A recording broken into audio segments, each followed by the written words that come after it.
Hi, friend. Welcome to Holly's Highlights, a podcast designed to encourage, inspire, and equip you to intentionally live your life full of purpose. I'm your host, Holly Kirby, motivational speaker, leadership cultivator, marketing strategist, and personal cheerleader. Let's check out today's highlight. This episode brought to you by Rooted & Company. Are you looking at buying or selling a home? You'll want to work alongside someone you can trust, who will treat you like family and who will have your best interest at heart. That's why there's no better team to connect with than the team at Rooted & Company. Contact them for more information, to schedule an appointment to list your home, or start looking for one.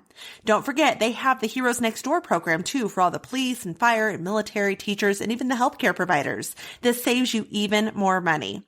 Now make sure to mention that you heard about them here on Holly's Highlights podcast for a special gift, such as free home staging, COVID-19 cleaning for the home you're selling or moving into, home warranty, or even a $500 gift card of your choice. That's awesome. Now get all these details when you reach out to them at rootedandcompany.com or by emailing connect@rootedandcompany.com, or even give them a call, 801-449-0602. Thank you, Rooted & Company, for making buying and selling a home so easy and enjoyable. Hello, my friend. I hope you had a wonderful Easter weekend. This year, it was our turn to host Easter lunch, so we had a home full of people and the whole Easter basket explosion going on and even a massive Easter egg hunt outside, both in the front yard and the backyard. But it was just so much fun. Now, I should probably disclose here that the youngest involved in the hunt was my son, who's in middle school, but the other cousins range from high school and even college, but they loved it. Of course, I'm not sure who actually enjoys it more, though, all the cousins involved in this or me and my sister who put it together. But we have a great time nonetheless. So everyone just hanging out, enjoying each other's company, and of course, the fun conversations that happen.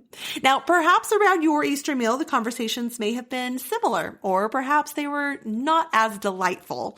Well, this just might be a perfect segue into today's highlight, as we're going to be talking about having those tough conversations. Now, we've all been there where we have to deal with a conflict or issue that has come up. It was not too long ago where one of my kids had a conflict with another child.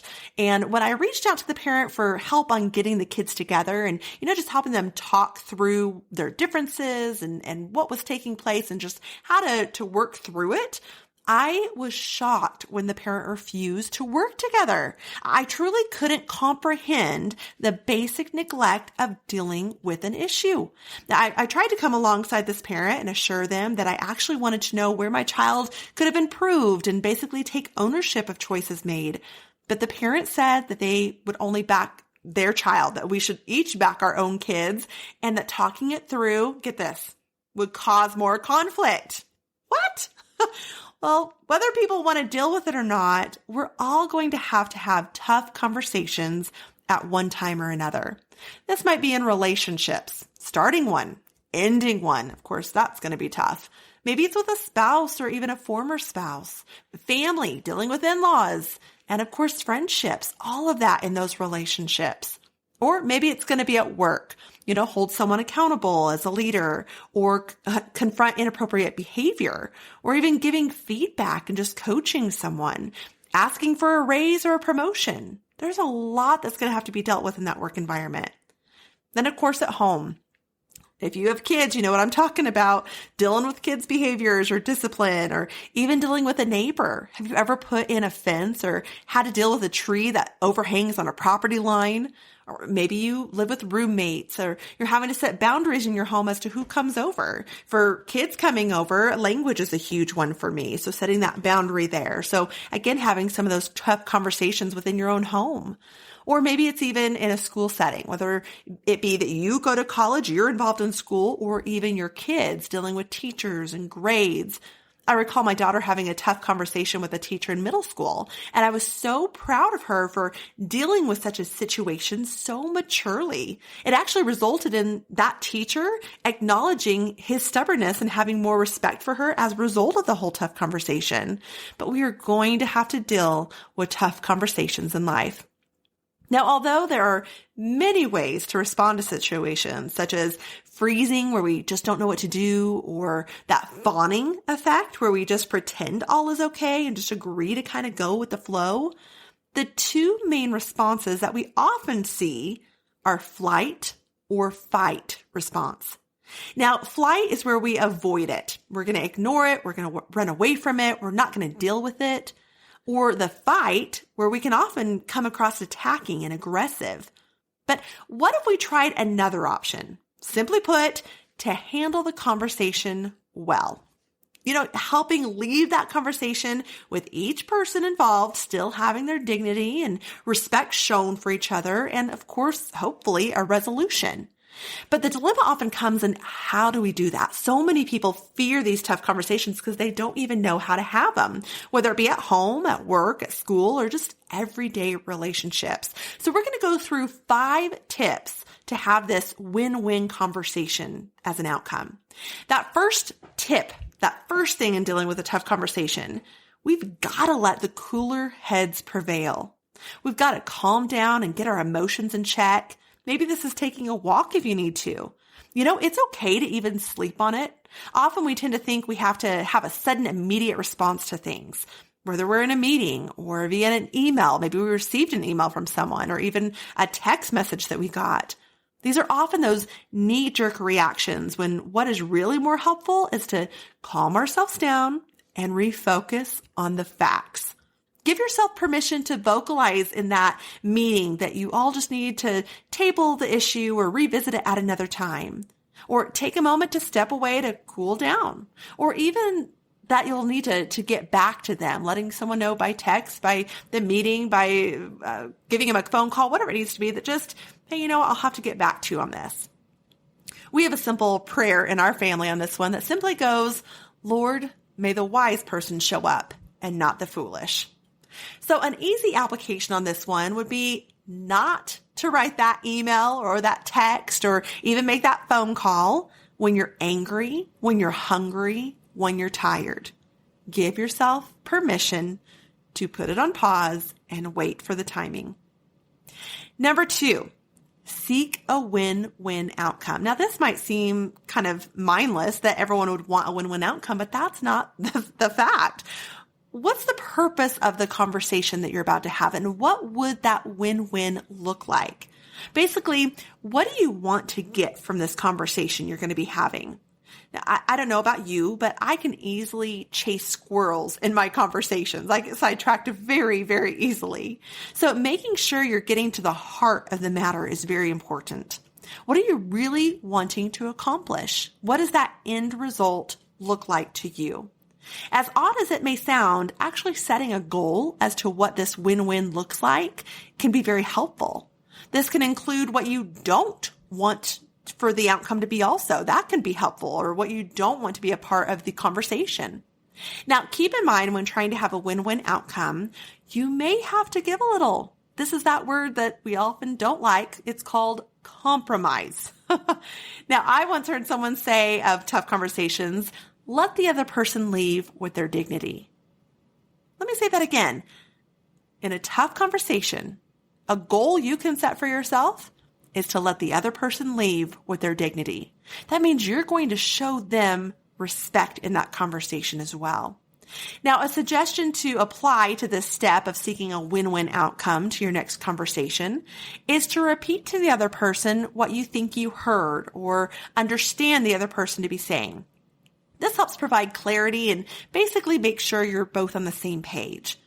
So often people can hear something that wasn't even said. So not just do you have any questions, or does that make sense, or even do you agree, but an actual, so this is what I hear you saying, or would you repeat back to me what you got from that just to make sure we're on the same page? But just making sure that you truly are hearing what the other person is saying, not hearing what you think that they're saying. Number 3, be open to perspectives. Remember, everyone has a story that you know nothing about. So look for areas to show empathy. There's opportunities to look at things from another person's perspective, from their side or view, as much as possible. And try to have an openness going into that conversation as if you're going to learn something new. You know, that growth mindset that we talk a lot about? As my high school English teacher used to say, to assume, so ASSUME, to assume you know the other person's view or side of the story is to make an ass out of you and me. Now, if you spell out assume, you'll understand how that one works. A challenge from this perspective aspect can also include that taking of ownership. What could you have done differently? Where can you learn and grow from this yourself in choices that you make and situations handled, and even apologize? Yes, apologize when and where that's needed. Now, don't confuse with perspective, though, with telling your story. Absolutely share your story, your view on the topic. But it is to be mindful and open to acknowledging that they also have a story, that they also have a perspective or a view on the issue.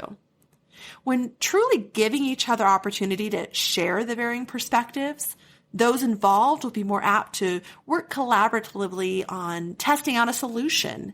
And in that case, try being open to connecting with verbiage, such as, what if we tried fill in the blank? Or I'd love to hear what you think about this. Or what if fill in the blank there? So again, having that open dialogue in what this could look like. Now, if you want to stay ahead of issues such as perspectives, try sitting down with those in your circle or those close to you, those that you deal with, maybe at work, home, whatever it might be, and asking them, what's it like being on the other side of me? Meaning, how do you come across to others? This may indeed help you in pre-addressing some issues before they even grow into such tough conversations. Number 4, watch our cues.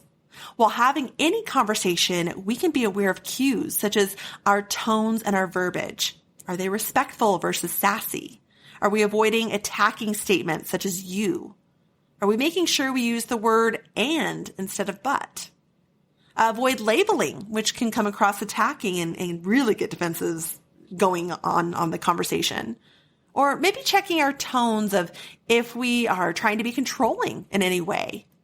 Making sure you aren't masking your own feelings, so not being passive in the conversation, or maybe even withdrawing to where you avoid the issues altogether. Remember, we can soften our tone and even our words used, which will help reduce that defensiveness, such as, I'm beginning to feel fill in the blank. Or perhaps if we ... Or it's starting to look like watching our tones and verbiage. Now, this also can include our body language. Are our arms crossed in front of our chest or by our side? So where we're open and receptive in appearance. Are our feet turned away from the person or are they facing toward the person that we're talking with? Basically being open and receptive. And of course, making eye contact goes a long way here. This shows the respect and builds a trust with the people that you're talking with. Now, feel free to check out season 2. I'm not exactly sure which episode it was, but here on Holly's Highlights, we had some tips or a whole episode regarding what does your body language say about us. So feel free to check that out for more tips and tricks, so to say, in this specific area. Now, number 5 is listen. My dad has always told us kids, God gave us 2 ears and 1 mouth for a reason. Listen more than you speak. Now, the challenge when listening is not thinking of what you're going to say next, but truly listening to what the other person is saying. Listening is vital for many reasons. I was once in a confrontation meeting where the guy went off on me for a few minutes and really said some mean things. And I simply listened. Respectfully, just sat there and listened. And then when he was finished going off on his little rant, I just asked him, do you feel better now? And it wasn't a sassy comeback or argumentative statement. It was genuine of, wow, that was so much he had going on. Do you feel better now? Now, the mediator couldn't believe how this guy had just reacted. And he had thought so highly of this person that we were working with. But also it was this other guy that went off on me. he felt pretty stupid. So you have the guy, the mediator, who's sitting there going, oh my gosh, this guy looks so foolish and immature. But the guy himself who went off, he just felt pretty stupid afterwards too, for basically letting his emotions get away from him, and in front of a third party too, someone who had highly respected him. Yeah, don't underestimate the power of just listening. Now, if you want some added help in this area, I would suggest writing out James 1:19 and memorize it to help you going into future tough conversations. And that is, James 1:19 says that everyone should be quick to listen, slow to speak, and slow to become angry. Writing that down, memorizing it, just might help you in those future conversations to apply being quick to listen and slow to speak, and therefore slow to become angry. As we come to the conclusion of such tough conversations, again, letting cooler heads prevail, seeking win-win, being open to perspectives, watching our cues, and listening, there is no doubt that there will be some decision-making involved, and those often fall into one of four categories. The first one is command. So you decide, or you leave it up to your boss to decide, or maybe a group or a governing body to decide. We saw this during the pandemic with schools. Do we homeschool or send it to school? So we decide on what happens. Or if you left it up to the district to hear if they're having in-person school or not, then you're waiting for a command decision from them. So just being told what to do. So that's the command. Then there's the consult type of decision, the asking for input before deciding. A lot of parenting is done this way when mom and dad talk about a situation, or when leaders consult with their board or consultant. So your dad and I will talk about it and let you know. Or we'll discuss this at the next director meeting and keep you posted.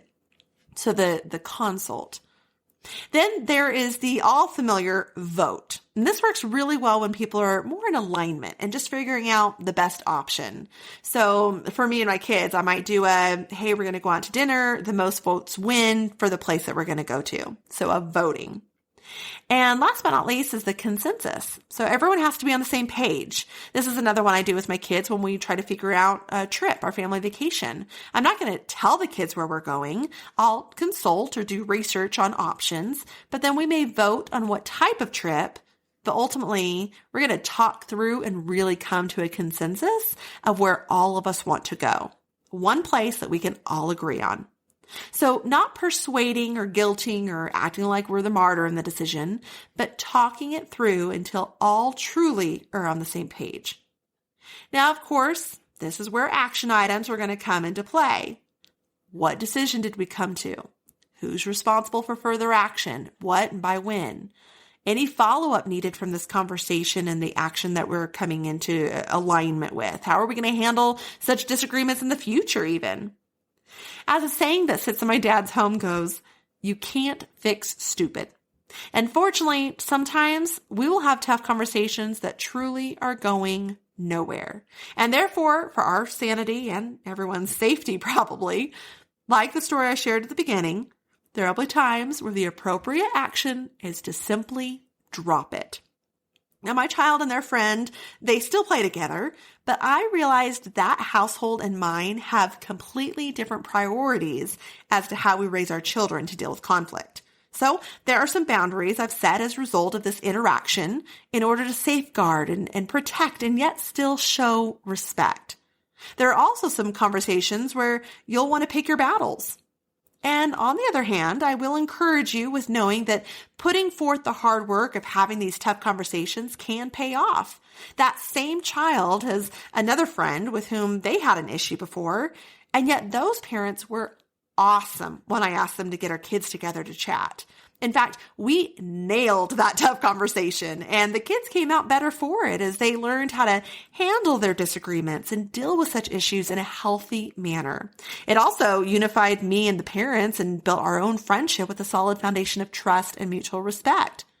Now, of course, all of this discussed today is just the tip of the iceberg, as there are other components of having tough conversations, such as speaking truth in love, showing grace and extending forgiveness when and where needed. Even a biblical process of dealing with conflict, such as Matthew 18:15 through 17 tells us, deal with it one-on-one, taking someone with you if you need to, and then taking issues before the church. And it kind of goes on from there. Feel free to check that out. Matthew 18:15 through 17. Now, if you'd like to work more on having tough conversations, perhaps as a leader in the workplace or as a leader of volunteers with nonprofits, or even building upon your own personal growth, I would love to connect with you for some coaching, whether it be a 1-hour consulting or even a monthly or biweekly coaching call. Just go online to hollykirby.com and click on Work With Me, or you can email me at contact@hollykirby.com.